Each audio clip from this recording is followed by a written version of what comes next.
Hi all, this is Lakshmi working as assistant professor in the Department of ECE at SNSCT. So today I'm here to discuss about the course wireless technologies for IoT, and the topic which I'm going to discuss is about the message communication protocol, which is CoAP, Constrained Application Layer Protocol. So in the previous session we have discussed about XMPP, Extensible Messaging and Presence Protocol, and now in this session let us discuss about Constrained Application Layer Protocol. So this type of protocol, it is a customary client-server IoT protocol. So it enables the client to make requests for web transfers as per the need of the hour. So mainly all the lower level system like embedded system can be connected to the IoT with the help of this constrained application layer protocol. So this is one example where we use CoAP. So on the other hand, it also lets the supporting servers to respond to the arriving request. Hence, this application is mainly based on request response model. So the device nodes in the IoT ecosystem are enabled to interact through the CoAP only. So the constrained application layer protocol and the HTTP follow the same working procedure.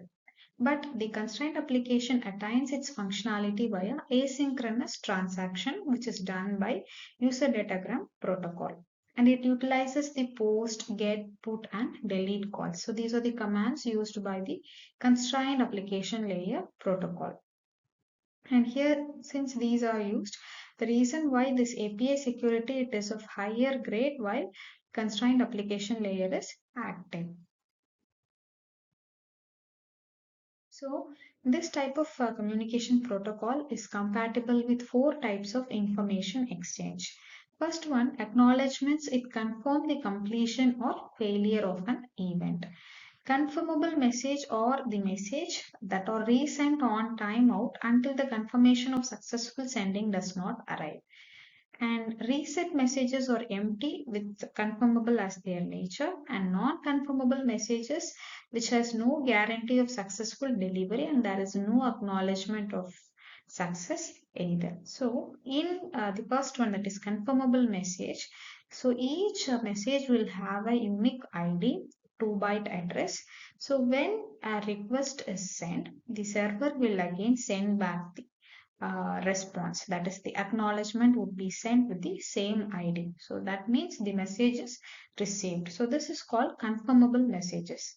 And if it is non-confirmable information, we does not require receive any acknowledgement.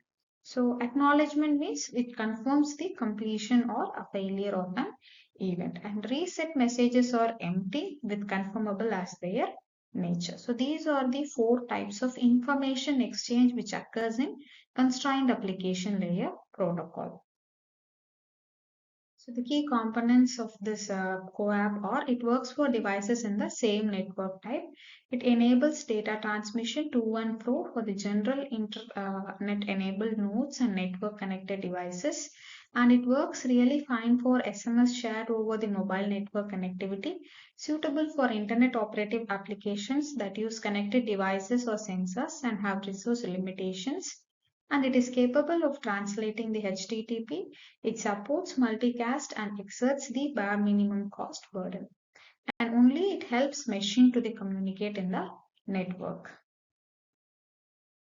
So this is the architecture of the constrained application layer protocol. So here the internet which has the client and the server, the communication occurs with the HTTP protocol, and in the constrained application environments you have multiple clients, and we receive this information through this from the internet through constrained application protocol.